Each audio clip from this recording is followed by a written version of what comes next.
Welcome into Titans Today by Chat Sports. Matthew Peterson here, getting you guys ready for Week 7. Titans hosting the Colts, an AFC South divisional showdown. I know it's not even Halloween right now, but it kind of feels like the winner of this game will have the inside track to winning the AFC South and probably being the only team from the division to make it to the playoffs. So a huge matchup coming up right now for the Titans. They knocked off the Colts the first time they met back in Week 4, 24-17. But we're going to run through some keys to the game plus the latest injury report before Sunday from Nissan Stadium. Now, first things first, why risk this, right? Get some good vibes going out. No bad mojo. Hit the thumbs up icon if you want to sweep the Colts this year. Indianapolis has had a lot of success against the Titans historically, but lately it has leaned Nashville's way. So hit that thumbs up icon if you want to beat the Colts, sweep Indianapolis, and have the inside track to winning the AFC South once again. All right, let's get to some injury notes before we even look at keys to the game. So Amani Hooker cleared concussion protocol. He is expected to be back and ready to go this Sunday against Indianapolis, and that is great for this Nashville secondary that's had some struggles at times, right? Again, you're not playing Josh Allen this week, so it won't be as bad as that Monday night disaster, but Matt Ryan's going to throw the football 50 times, probably closer to 45, but still. So the secondary has to be ready to go.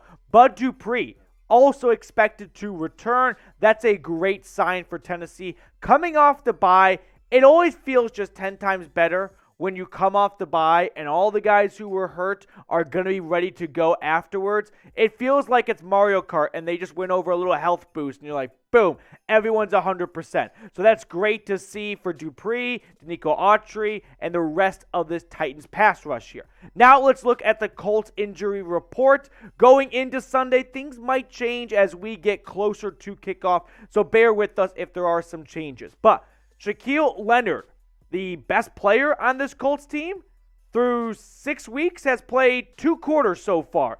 They desperately miss him, and he has been out with, at one point, a back injury. Then he broke his nose with his own teammate in a little bit of friendly fire. Had to get surgery on that broken nose, but they are optimistic that he might be ready to go this Sunday. All right, Jonathan Taylor, he's coming off an ankle injury. Kwity Paye, that is their defensive end rookie that they like a lot. Nyheim Hines, he got a concussion on Thursday night against the Broncos. We'll see how he's faring come kickoff. Bobby Okiri, he's got a hand injury. And Deion Jackson. Right now, Colts are looking at 3 of their top 4 running backs on the injury report. That leaves just Phillip Lindsay. Now, before we even get into any keys to the game for Tennessee, I think the biggest one of all is just Michael Scott, keep it simple, stupid. It worked in Week 4, right? Tennessee went into Lucas Oil Stadium, put up the first 14 points of the game.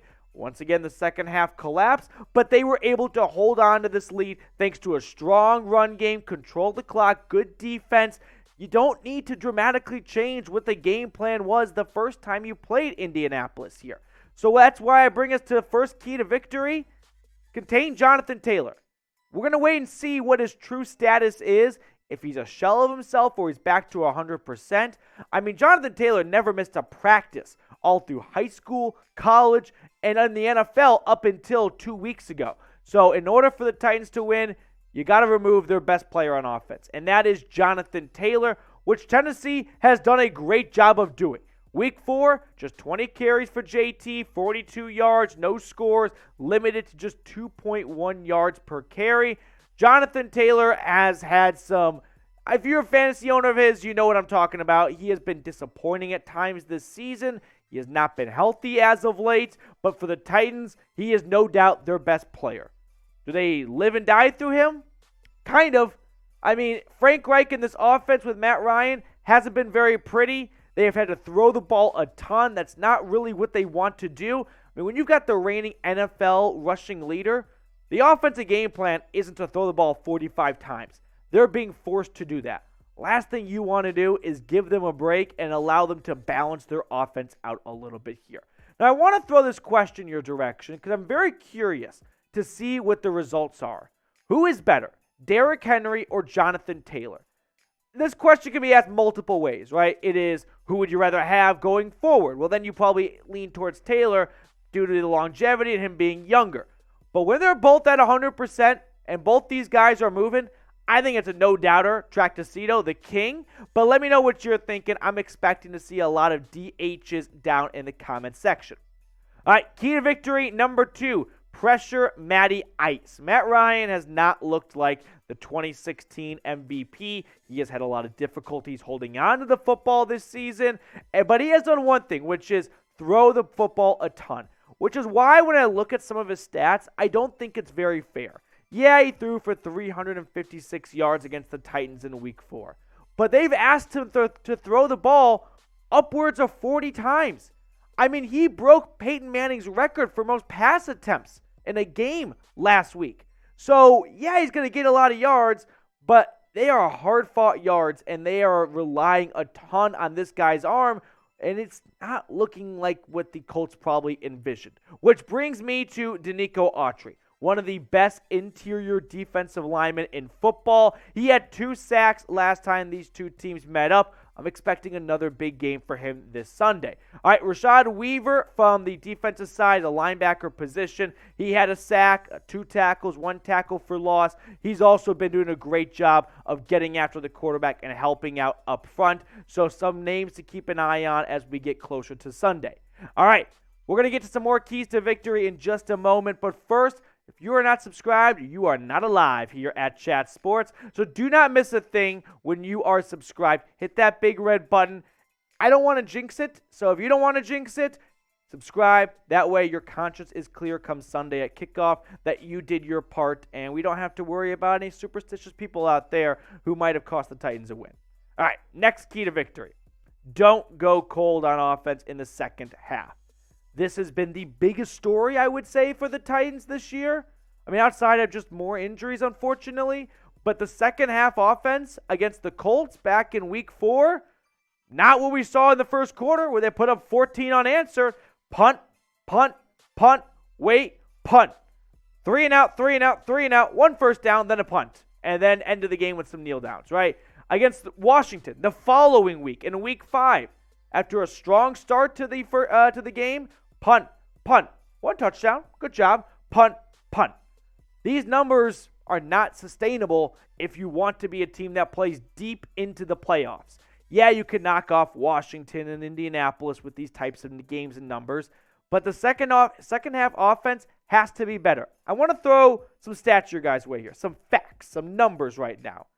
First half points here for the Tennessee Titans this year in 5 games, 85 points.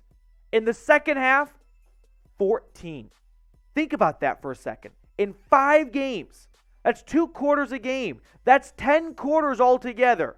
14 points to show for coming out of the half.